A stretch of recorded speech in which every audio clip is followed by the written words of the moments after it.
Bonjour les amis, ma colère aujourd'hui elle concerne les normes dont la présence est de plus en plus énorme, voire encombrante, Dupond-Moretti. Est-ce qu'il est normal qu'un ministre de la Justice soit non seulement mis en examen, ce qui est une chose, mais en plus renvoyé devant la Cour de justice de la République, ce qui en est une autre, et qu'il continue d'exercer cependant ses fonctions au sein du ministère de la Justice, laquelle le met en cause. Qu'il soit mis en examen, ça ne veut pas dire qu'il est coupable.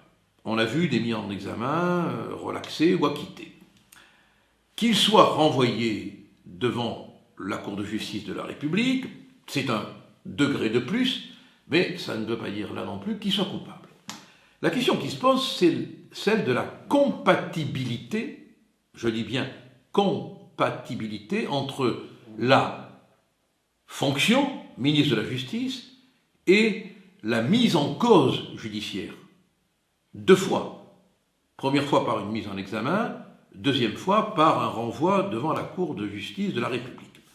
On connaît la jurisprudence venteuse, évolutive de M. Macron. Tantôt on ne peut pas être ministre et mis en examen, et tantôt on peut l'être. C'est en fonction finalement de la pression médiatique. S'il y a une pression forte, on ne résiste pas. S'il y a une pression faible, on résiste. Mais Dupond-Moretti, qui est toujours là comme le canard de l'histoire, va être amené dans quelque temps à désigner le procureur général qui va remplacer M. Molins.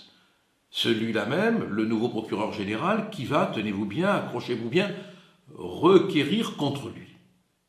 C'est normal. Alors on nous dit, mais le Premier ministre pourra le faire, il ne faut pas nous prendre pour des blaireaux. Bon, la situation, elle n'est pas dans le fait conflictuel qu'il soit mis en examen ou qu'il soit renvoyé devant le tribunal, elle est dans le fait qu'il y a incompatibilité technique, morale, si tant est qu'on peut employer encore ce mot aujourd'hui, entre la fonction, l'exercice de la fonction et la mise en cause judiciaire. C'est une première dans l'histoire du ministère de la Justice. C'est la première fois qu'un ministre est renvoyé devant la Cour de justice de la République. Avant, il y a eu Urvoas, mais il n'était plus en fonction. Un ministre qui est encore en fonction. Si Dupond, ministre de la Justice, s'en balance d'être mis en cause, les Français, peut-être pas. Bon, un sondage un peu daté nous rapporte que 57% des Français pensent que les politiques sont corrompus. Vous croyez que ce genre de situation va faire évoluer leur opinion? Pas du tout, pas du tout. Bon, il est vrai que dans la balance Dupond-Moretti, dans la balance macronienne, il pèse d'un poids très lourd, un poids mystérieux, du reste qu'on ne s'explique pas. Enfin, c'est objectivement scandaleux. Macron n'aurait jamais dû le renommer ministre de la Justice. C'est finalement la décision de Macron qui, elle aussi, est mise en examen et renvoyée devant la Cour de justice de l'opinion publique.